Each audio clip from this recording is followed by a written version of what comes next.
Hello and welcome to my weekly podcast, Through the Bible in 10 Years. Today, we are going to do the first part of Luke 14. We took a brief detour on Easter Sunday to Luke 21, and we are now back in our normal flow in Luke 14. So let's go ahead and begin. I have interlinearbible.org up because I didn't do, with my patrons, I often will do a run through the Greek for just my patrons on patreon.com. But I didn't do that this week, so I'm going to go straight from the Greek for the weekly podcast. Of course, if you're listening on the podcast, you can't see the Greek anyway, but these are also available as videos on YouTube. All right, so let's begin with verse 1 of chapter 14. We're just going to do half the chapter. And so we begin with verse 1. And it came to pass, while he was in a house of one of the rulers of the Pharisees on the Sabbath, he was eating bread. Kind of a torturous Greek sentence there, not too torturous. So he's at the house of a certain one of the rulers of the Pharisees. This is a important house. We're not told exactly where he is. Of course, in the narrative of Luke, he's on his way to Jerusalem, and we don't know exactly where he's at.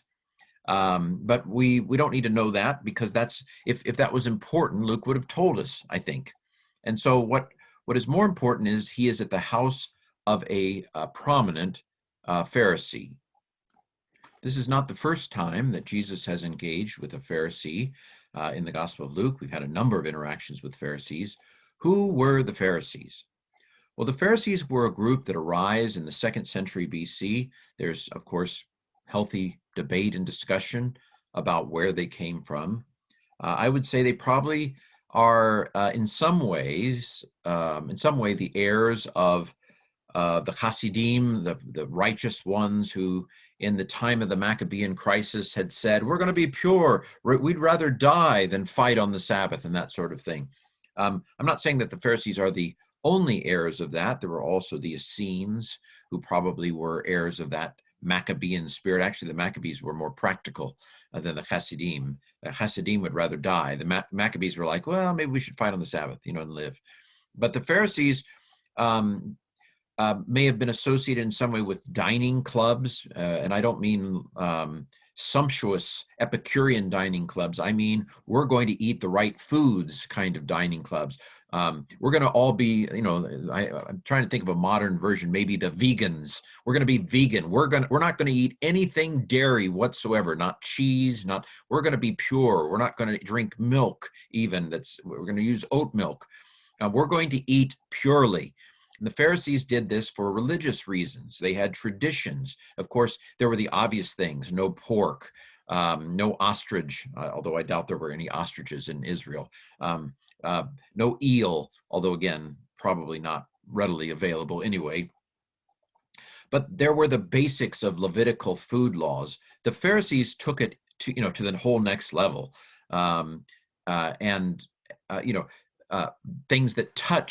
things that had touched something that's unclean, and all kinds of rules. Some of them probably did this out of sincere devotion. Some of them probably did it because they thought that's what God required of them. I come from a fairly strict holiness background where, my hair, is too long already. No jewelry, no wedding rings, no makeup, no those sorts of things as well. And so now some of those from my holiness background, no doubt did that because they wanted to follow the Lord, and they believed that that was what the Lord required of them. And some still to this day, because they believe that's what the Lord required of them. Of course, the problem with groups that are so oriented around do's and don'ts, that are so oriented around rules, and that are so oriented around external rules, is that inevitably you have those who are truly devoted and strict, and then you have those who blur off into what we might call legalism. Legalism is a spirit that likes the rules for their own sake, a spirit that says that whether they say it or not, the rules are more important than the people. And Jesus has no time for this whatsoever. I mean, read Matthew 23. He excoriates legalism of this sort. those who have their values out of whack, those who are more concerned about externals than they are justice for the poor and for the orphan and for the widow. Where the rules become a hindrance to the love of one's neighbor, and an excuse for hatred of one's enemy. Jesus has no time. And I think it's important to realize that these are not liberals.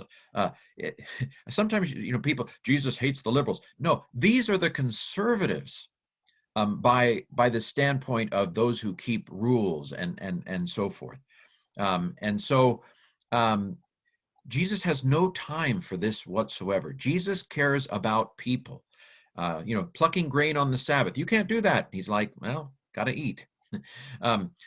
Jesus would have been viewed as somebody who was very slack when it came to keeping the law by those for whom keeping the law was most important. And here but he still would eat with them. I mean, it's not that he stayed away from them. Here he is, he's eating with a Pharisee on the Sabbath. But he's a glutton for punishment, and they were watching him. He knew it. I'm going to go eat with a Pharisee. Maybe some good will come of it. But he knows that they're watching him. They're looking for him to mess up, because that's what a rule-oriented person does. A rule-oriented person is focused on whether or not you're going to keep the rules. This is a law rather than a grace-oriented person. Verse 2, and behold, a certain man was there with dropsy before him. Dropsy. What is dropsy? Well, let's go ahead and look at this word. Hydropikos. There's water. Water is in the word here. Hydropikos. Let's see what this is. What is it? Is edema. An edema is when you are holding water. So this person has swelling. We're not exactly told where the swelling was. Feet, hands, face. We don't know exactly where the swelling is, but this person is swollen and retaining fluids. Verse 3, and answering, Jesus said to the lawyers and the Pharisees, because he knows they're watching him. And it's the Sabbath, right? You can eat on the Sabbath, but apparently these individuals must have thought you can't work on the Sabbath. By the way, Jesus doesn't deny that what he's about to do is work. Although I would. I mean, how is healing work? Well, you're a healer, therefore your healing is your work. I had this logic applied to me once as a child. You can't play on a playground because for a child, play is your work, which makes no sense whatsoever. But this is the way a law-oriented person thinks. And so he heads him off at the pass. Before he even gets there, he says, is it lawful on the Sabbath to heal or not? Verse 4, but they were silent. And having grabbed a hold of the man, he healed him and he released him. So Jesus goes ahead and heals the man. Verse 5, and to them he said, whose son or ox will fall into a pit, a frere, which of which of you, the son or the ox, will fall into a pit, and not immediately will he pull him up, even on the Sabbath? And they were not strong enough to reply to these things. Here I want to tell you something about my grandfather, my father's father. He was a fairly strict man. Pilgrim Holiness, so strict, in fact, that he didn't go along with the merger when the Wesleyan Church was formed. He stayed in part of some of the smaller holiness groups that were around. And so he was a very strict man. He followed a lot of rules. My family always wondered if he didn't come in our house for a period because he thought we had a TV, which we actually didn't, I guess, at that time. So he's a fairly strict man. And yet, he even a strict man as my grandfather, from what I understand, would quote this verse. There's a phrase, the ox is in the ditch. If the ox is in the ditch, you get the ox out.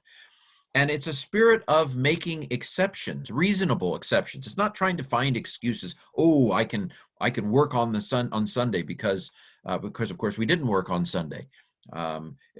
We understood Sunday to be the Sabbath, and you weren't supposed to work on Sunday. We didn't even eat out on Sunday, because we didn't want to cause someone else to have to work.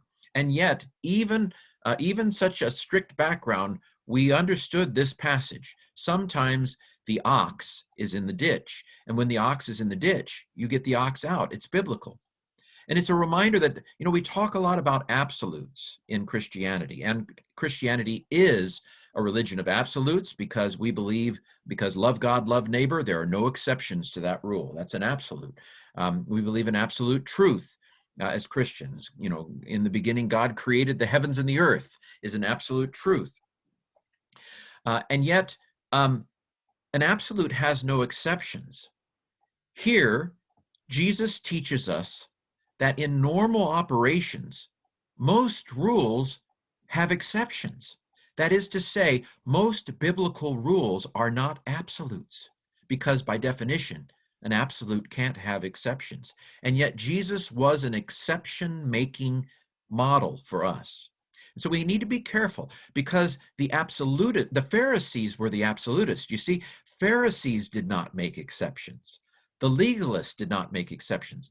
Jesus made exceptions. We need to be very careful here, because it's so easy for us to think, I'm more devoted to God if I don't make exceptions. But that's not what Jesus teaches us. That's not what the Bible teaches us. The Bible does not teach us that if we don't make exceptions, we're being more godly. Of course, it depends on what you're talking about. There are no exceptions to thou shalt not commit adultery. There are no exceptions to thou shalt not murder, and so forth. There are other absolutes. But most biblical commands, respect those in authority, for example, have exceptions. And the Sabbath rule has exceptions. I think personally that Jephthah should have made an exception to his vow to kill the first living thing that comes out of his house if he wins in battle. It was his daughter. He sacrifices his daughter to Yahweh. I think God would have had him make an exception to keeping his vow in that particular circumstance. We learn, this is an important passage. God is a God who loves people. God is not a God who loves rules. The rules are there to help the people. That's why the rules are there. Every rule that God makes is for our benefit. And so the temptation to focus on the rule rather than the reason for the rule or the purpose of the rule is simply not biblical. And it's not what God would have us to do. And it's not what would Jesus do. What would Jesus do? Jesus would get the ox out of the ditch. Jesus would get his son out of the ditch. Jesus would heal a man with dropsy on the Sabbath. Well, let's keep going. One more story in the verses we're going to read today, the parable of the guests, verse 7. And he was speaking to those having been called, a parable, those who were there, holding out how they were choosing the first places, the first seats, perhaps, because one of the things we know, and by the way, of course, Luke is writing for Theophilus. Theophilus may be a Roman governor. Certainly, he seems to be upper class. And at upper class dinners, there was assigned seating. There's a famous letter by Pliny the Younger in the 2nd century AD, where he basically mocks a rich man for his assigned seating. This particular rich man had a different menu for every seat at his dinner, and the more important people got the better menu. And if you were at the end of the table, you got the worst food. Some of these dynamics may have been going on at Corinth in 1 Corinthians 11. Jesus mocks them for this paying attention to wealth, paying attention to who has the best seat, who's the most important person here. These are worldly values. These are not Christian values. But he is holding out about those who are choosing the first places, saying to them, verse 8, when you are called by someone to a wedding dinner, do not recline in the first place. Don't take the best seat, lest at some point a more honorable person than you should have been called by him. verse 9, and having come, the one having called you and him will say to you, give place to this one. And then you should begin with shame, the last place to take. This is a funny thing. I mean, I don't come from circles where this means a lot to me. I don't have these kinds of circumstances, but it's about trying to get the best place, trying to get the place of most honor.